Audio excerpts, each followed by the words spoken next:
디모데후서 1장 8절부터 18절까지 말씀 교독하시겠습니다. 디모데후서 1장 8절부터 18절입니다. 그러므로 너는 내가 우리 주를 증언함과 또는 주를 위하여 갇힌 자 된 나를 부끄러워하지 말고 오직 하나님의 능력을 따라 복음과 함께 고난을 받으라.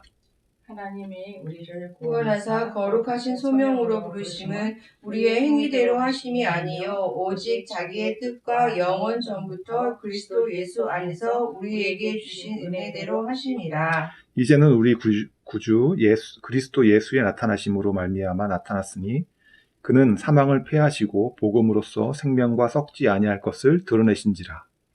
내가 이 복음을 위하여 선포자와 사도와 교사로 세우심을 입었노라. 이로 말미암아 내가 또 이 고난을 받되 부끄러워하지 아니함은 내가 믿는 자를 내가 알고 또한 내가 의탁한 것을 그날까지 그가 능히 지키실 줄을 확신함이라. 너는 그리스도 예수 안에 있는 믿음과 사랑으로서 내게 들은 바 바른 말을 본받아 지키고 우리 안에 거하시는 성령으로 말미암아 내게 부탁한 아름다운 것을 지키라.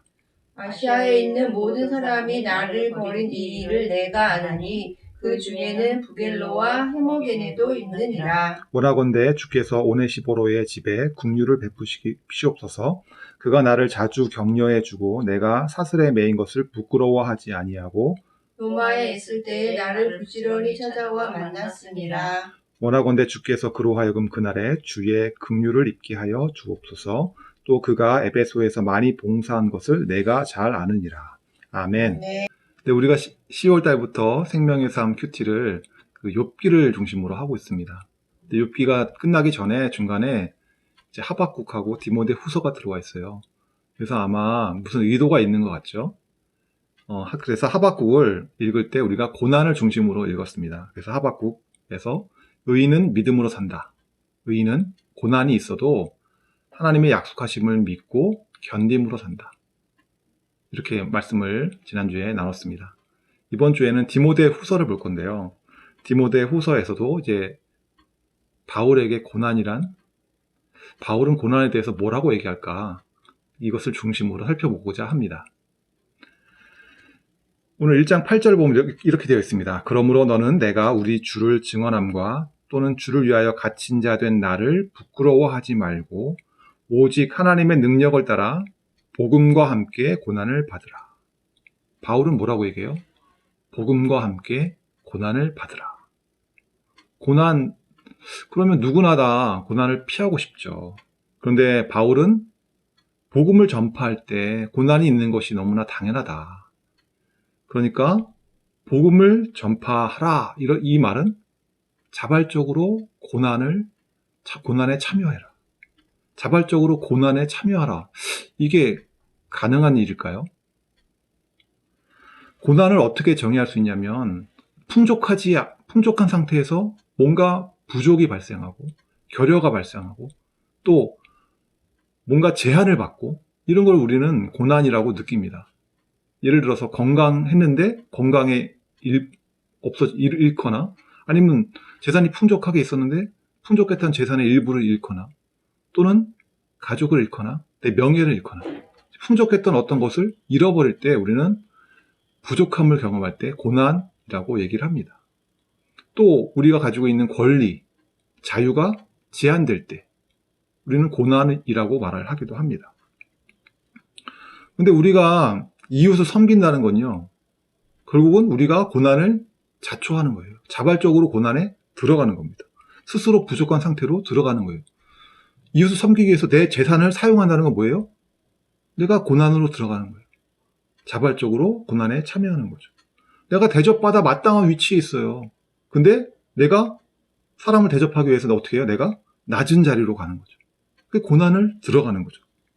또 내가 상대방을 대접하는데 상대방은 내가 원하지 않는 음식을 먹자고 그래요. 그럼 어떻게 해요? 내가 먹고 싶은 게 있지만 그 자유를 제한하고 상대방 위주로 맞춰주는 거죠. 그게 뭐예요? 그게 섬김이고 그게 내가 고난에 들어가는 거죠. 자발적으로 고난을 들어가는 거죠. 이 자발적으로 고난에 들어가는 이 모범을 보여주신 분이 바로 성자 예수님입니다. 성자 예수님이 어떤 분이세요? 빌립보서 2장 6절부터 8절에 이렇게 말합니다. 그는 근본 하나님의 본체시나 하나님과 동등됨을 취할 것으로 여기지 아니하고 오히려 자기를 비워 종의 형체를 가지사 사람들과 같이 되셨고 사람의 모양으로 나타나사 자기를 낮추시고 죽기까지 복종하셨으니 곧 십자가에 죽으심이라. 우리는 예수님의 고난 그러면 십자가의 죽으심이라고 생각하죠. 근데 예수님의 고난은 십자가의 죽으심뿐만이 아니었어요. 성자 예수님은 창조주이시고 초월자시죠. 근데 그분이 인간의 몸을 입고 이 땅에 오신 거예요. 연약한 아기의 모습으로 이 땅에 오신 거예요. 아기가 할 수 있는 일이 있어요? 스스로 뭘 할 수 있어요? 배고프면 할 수 있는 게 뭐예요? 우는 것밖에 없어요. 졸리면 울어. 그리고 추우면, 더우면 우는 것밖에 할 수 없어요. 누군가, 부모가 도와주고 돌살펴주지 않으면 생존할 수 없는 그런 상황으로 자신을 낮추신 것. 그것이 바로 고난이죠. 아기 때만 그랬어요? 아니죠. 성장을 하면 어떻게 돼요? 여전히 배고파요. 그럼 어떻게 해요? 먹을 것을 얻기 위해서 땀 흘려 일을 해야 돼요. 일을 하면 어떻게 돼요? 또 피곤하고 지치면 잠을 자야 되고 육체의 한계를 절실하게 경험하는 거죠. 예수님이 왜 이런 낮아짐을 자발적으로 선택하셨을까요? 우리를 구원하기 위해서, 복음을 전파하기 위해서, 섬김이라는 게 어떤 건지 우리에게 가르치기 위해서 예수님은 자발적으로 고난의 자리에 들어오신 거죠. 그 예수님을 모범으로 하는 바울도 이렇게 얘기하는 거예요. 복음과 함께 고난을 받으라. 이렇게 말하고 있는 겁니다. 근데 고난 받으라는 얘기는요, 사실 쉽지 않은 메시지입니다. 듣기 싫은 메시지예요. 제가 섬기는 교회에서 한 500m쯤 떨어진 곳에 2단이 있어요. 하나님의 교회라는 2단 들어보셨어요? 거기는 주로 주장하는 게 뭐냐면 6월절을 지키면 여러분들 재앙을 피할 수 있어요. 고난을 피할 수 있어요. 복 받고 살 수 있어요. 6월절을 지켜야 됩니다. 라고 얘기하는 2단이에요. 그 사람들이 어떻게 전도하는지 혹시 아세요? 그 사람들은요, 교회 앞에다가 외제차, 비싼 차들 쫙 세워놔요. 그리고 아주 고급 옷을 입고 화려한 치장을 한 사람이, 치장을 한 귀부인 같은 사람이 나와가지고 전도를 하는 거예요. 그 사람들이 하고 싶은 메시지가 뭐예요? 너희들도 우리처럼 잘 되고 싶어? 복 받고 싶어? 그럼 우리 교회로 와. 이런 식의 메시지를 전하는 거죠. 복음을 전파하라. 복음을 위하여 복음과 함께 고난을 받으라. 이런 메시지, 바울이 주는 메시지하고 완전 정반대의 메시지를 그 사람들은 전하는 거죠. 교회도 마찬가지죠. 교회에서 복음과 함께 고난을 받으라. 그러면 이 메시지 교인들이 듣고 좋아할까요? 싫어하겠죠. 복을 받으십시오. 행복하게 사십시오. 하나님의 복을 받으십시오라는 메시지를 하는 게 전하는 사람도 쉬운 거예요. 듣고 싶은 메시지를 전하는 게 좋겠죠. 하지만 바울은 분명하게 얘기하죠. 복음과 함께 고난을 받으라. 바울은 왜 이렇게 고난을 강조할까? 그냥 복음을 전파하라. 이 정도만 해도 되지 않을까요? 근데 바울은 왜 이렇게 고난을 강조하는 것일까요? 바울과 디모데가 처음 만나는 장면이 있어요. 사도행전 한 14장 정도에 나올 것 같은데요. 그 얘기를 제가 좀 해드릴게요. 바울이 바나바와 함께 전도 여행을 하다가 이고니온이라는 곳에 가요. 근데 이고니온에 있는 유대인들이 바울을 핍박을 합니다. 바울 여행을 핍박해요. 그래서 쫓겨서 간 곳이 디모데의 고향인 루스드라예요. 그 루스드라에 갔어요. 핍박 때문에 간 거죠. 근데 그곳에서 안증뱅이를 이렇게 세우는 거예요. 기적이 일어나는 거예요. 그랬더니 사람들이 난리가 났어요. 그 루스드라 사람들이 와, 저 사람은 제우스 신이다 라고 얘기한 거예요. 하물며 제우스 신전에 있는 사제들까지 와가지고 이 바울 일행에게 막 경배를 하려고 하는 거예요. 그때 바울이 사람들한테 얘기하는 거예요. 우리는 여러분들과 똑같은 사람입니다. 그러면서 그때 복음을 전파해요. 예수님을 전파해요. 아마 디모데 가정도 아마 이때 바울의 일행에 의해서 복음을 듣고 그리스도인이 되었을 것으로 추측을 해요. 근데 이고니온 사람들이 이 사람들이 굉장히 유별난 사람들이어가지고 유대인들이 바울이 루스드라에 있다 얘기를 듣고 어떻게 행동했는지 아세요?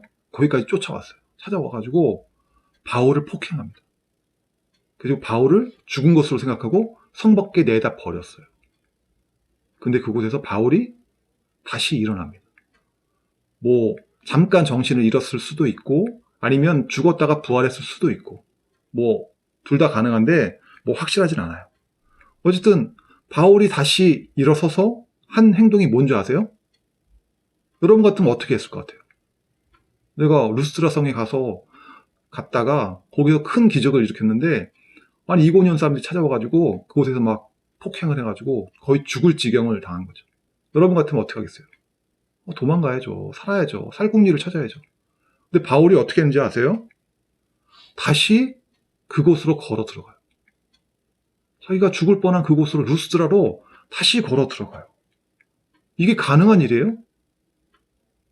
바울은 오늘 뭐라고 그래? 1장 8절에 그러므로 너는 내가 우리 주를 증언함과 또는 주를 위하여 갇힌 자 된 나를 부끄러워하지 말고 오직 하나님의 능력을 따라 복음과 함께 고난을 받으라.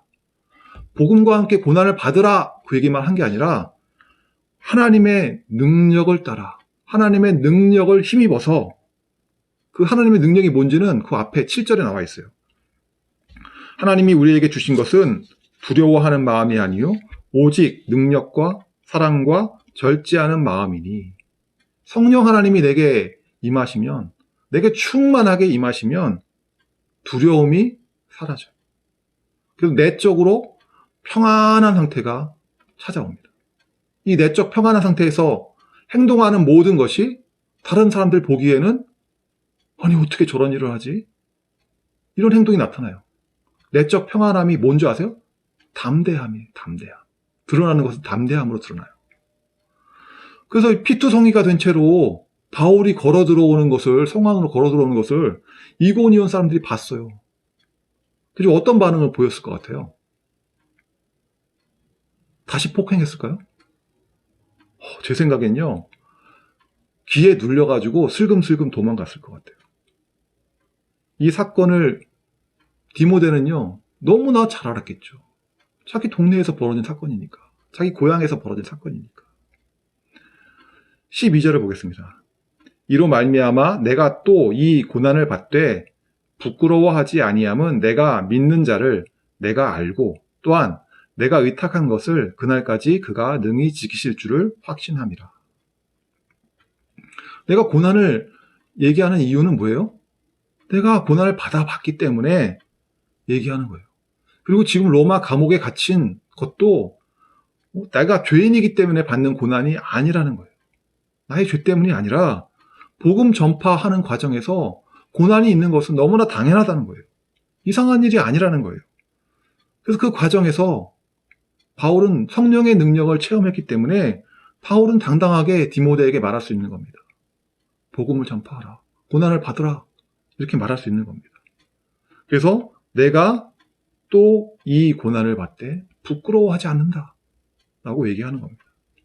그리고 하나님께서는 내가 사명을 감당할 때까지 지켜주실 것이다. 라고 바울은 말하고 있는 겁니다. 네, 말씀하세요. 내가 의탁한 것이 뭐예요? 내가 의탁한 것이요. 그러니까 내가 맡긴 것으로 해석되잖아요. 근데 이게 어떻게 해석될 수 있냐면 내가 의탁받은 것으로 해석될 수 있어요. 내가 받은 소명을 완수할 때까지는 하나님이 나를 지켜주신다. 내가 죽을 것 같지? 고난받지? 하지만 하나님이 나를 지켜주신다. 라고 지금 바울은 말하고 있는 겁니다. 13, 14절 너는 그리스도 예수 안에 있는 믿음과 사랑으로서 내게 들은 바 바른 말을 본받아 지키고 우리 안에 거하시는 성령으로 말미암아 내게 부탁한 아름다운 것을 지키라. 그러니 너도 성령의 도움을 받아 너에게 부탁한 것을 지켜라. 너의 사명을 다하라. 복음과 함께 고난을 받으라. 라고 지금 바울은 디모데에게 말하고 있는 겁니다. 저도 이런 비슷한 경험을 했습니다. 제가 3.1클럽이라고 있어요. 어린이 전도협회에서 하는 건데요. 3.1클럽이 뭐냐면 이제 같은 장소, 같은 시간에 3일 동안 찾아가서 어린이들을 모아서 그들에게 복음도 가르치고, 그다음에 찬송도 가르치고, 게임도 하고, 요절도 하고, 뭐 말씀도 가르치고 하는 전도 프로그램이 있어요. 그래서 교회 앞에 있는 아파트 단지에 놀이터에 찾아가서 이 3일 클럽을 한 적이 있습니다. 근데 3일 클럽을 애들 좀 모아서 이제 시작했는데 주민의 신고로 아파트 경비원들이 온 거예요. 그래가지고 못하게 하는 겁니다. 사정을 했죠. 아, 이거 금방 끝나니까 오늘만 여기 하게 해주세요. 근데 아파트 즉 경비원들은 주민들의 신고했다. 그 말만 계속하면서 우리를 못하게 하는 겁니다. 그래서 우리가 애들 보는 앞에서 하다가 못하고 쫓겨났어요. 제가 이제 무슨 바울처럼 무슨 폭행을 당한 거나 그런 건 아니었어요. 하지만 자존심이 많이 상했죠. 애들 보는 데서 쫓겨나니까 그게 자존심이 상하더라고요. 근데 문제는 이게 3일 클럽이라는 거예요. 3일 클럽. 오늘 쫓겨났는데 같은 장소 같은 시간에서 내일도 해야 되고 모레도 해야 되는 거예요. 이게 고민되는 거예요. 아니 분명히 내일 또 가면 또 똑같은 일이 또 벌어질 거 아니에요. 그러니까 이게 고민되는 거예요. 사실 가고 싶지 않았어요. 근데 그 다음날 아침에 있던 생명의 삶 본문이 뭐였냐면 고린도 전서인지 고린도 후서인지 모르겠는데 바울이 고난받은 이야기였어요. 본문을 읽으면서 나만 고난당하는 게 아니구나. 복음 전파할 때 고난은 당연히 따라오는 거구나. 그걸 깨닫게 되고 다시 마음을 잡고 이제 어제 쫓겨난 아파트로 다시 가기로 한 거죠. 근데 어저께 있었던 일을 듣고 그 아파트 사시는 교인이 자기 집을 내어주셨어요. 그리고 집으로 애들을 초대해라. 우리 집에서 해라. 하고 이렇게 그분이 이렇게 보호막이 되주신 거죠. 그래서 어제 그 놀이터에 갔더니 어제 나와가지고 우리 쫓겨나는 모습 봤던 애들 있잖아요. 걔들이 거기 나와 있는 거예요. 우리 기다리고 있는 거예요. 전 깜짝 놀랐어요, 솔직히. 그래서 걔네들 데리고 그 집에 오고 또 그 아파트에 있는 다른 교인들이 자기 애들 친구들을 모아가지고 또 그 집에 또 데리고 온 거예요. 그래서 그 집에서 나머지 이틀 동안 그 3일 클럽, 그 전도 프로그램을 잘 할 수가 있었습니다. 그러니까 복음 전파하는 과정에서 고난이 있을 수가 있어요. 하지만 하나님의 성령이 임하시면 하나님 말씀을 읽고 하나님의 성령이 내게 충만하면 두려움이 사라지고 내적 평안함과 함께 담대한 행동을 할 수 있게 되는 거고요. 그리고 또 하나님이 또 돕는 자들을 보내주시는 거예요. 이거를 바울은 경험적으로 이걸 알기 때문에 이렇게 말할 수 있는 거예요. 복음과 함께 고난을 받으라 라고 말할 수 있는 겁니다. 바울은 지금 로마 감옥에 있습니다. 15절을 볼까요? 15절 아시아에 있는 모든 사람이 나를 버린 이 일을 내가 아나니 그 중에는 부겔로와 허모게네도 있느니라. 지금 감옥에 갇힌 바울은요, 도움이 절실한 상황이었어요. 근데 아시아에 있는 모든 사람이 나를 버렸다. 후원이 끊겼어요. 도움이 절실한 상황에서 후원이 끊긴 거예요. 16절, 17절 원하건대 주께서 오네시보로의 집에 긍휼을 베풀어 주옵소서. 그가 나를 자주 격려해 주고 내가 사슬에 매인 것을 부끄러워하지 아니하고 로마에 있을 때에 나를 부지런히 찾아와 만났습니다. 이 오네시보라는 이 사람은요, 에베소 사람이에요. 로마 사람이 아닙니다. 에베소 사람인데 이 사람이 로마를 올 때마다 바울을 찾아와서 바울을 격려하고 바울과 교제하고 이것이 얼마나 바울에게 위안이 됐는지 몰라요. 격려가 되고 위로가 됐는지 몰라요. 그래서 바울은 이렇게 얘기하는 겁니다. 원하건대 주께서 오네시보로의 집에 긍휼을 베풀어 주옵소서. 그가 나를 자주 격려해주고 내가 사슬에 매인 것을 부끄러워하지 아니하고 로마에 있을 때에 나를 부지런히 찾아와 만났습니다. 얼마나 고마웠으면 이랬을까요? 지금도 바울처럼 자발적으로 고난의 길을 가는 사람도 있어요. 불편함을 감수하고 선교하는 사람들이 있어요. 전도하는 사람들이 있어요. 근데 이게 지금 요즘에 들리는 말에 의하면 코로나 때문에 굉장히 많이 힘들다고 합니다.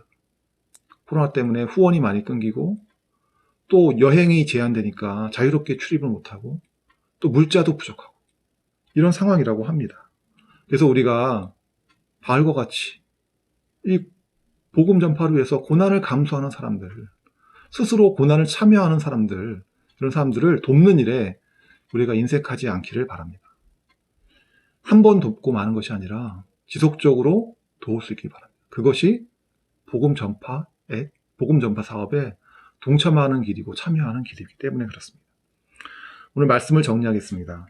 욥을 통해서 우리는 의인도 고난받을 수 있다. 이걸 배웠어요. 또 하박국서를 통해서 뭘 배웠어요? 의인은 고난이 있어도 하나님의 약속을 믿고 견딘다. 견딤으로 승리한다. 라는 걸 배웠습니다. 오늘 디모데 후서에서는 뭐라고 그래요? 바울은 복음과 함께 고난을 받으라 라고 말을 합니다. 어떻게 그럴 수 있어요? 어떻게 그럴 수 있나요? 하나님의 능력으로. 또 하나님이 보내주시는 돕는 자들 때문에 우리는 고난이 있어도 충분히 감당할 수 있다. 감당할 만한 고난만 주신다. 라고 지금 바울은 말하고 있는 겁니다. 바울은 이 과정을 몸소 체험했기 때문에 이렇게 당당하게 말할 수 있는 겁니다. 복음과 함께 고난을 받으라. 여러분들은 이 말씀을 어떻게 받아들이시겠습니까? 복음 전파에 동참하는 여러분들 되시길 바랍니다. 하나님의 은혜를 경험하는 여러분들 되시길 바랍니다. 아멘. 네, 기도하겠습니다. 하나님, 복음 전파를 위해서 지금도 애쓰는 사람들이 있습니다. 고난을 자발적으로 참여하는 사람들이 있습니다. 하나님, 선교지에 있는 선교사들을 주님 도와주시옵소서. 그들에게 하나님이 계시다는 것, 하나님이 능력으로 도와주신다는 것을 알게 하여 주시고 항상 그들을 붙들어 주시옵소서. 또한 돕는 자들을 보내어 주시옵소서. 내가 그 돕는 자가 되게 하여 주시옵소서. 그들을 잊지 말고 돕게 하여 주시고 하나님의 복음 전파 일에 사명에 우리가 동참하는 우리들 되게 하여 주시옵소서. 감사하며 예수님의 이름으로 기도했습니다. 아멘.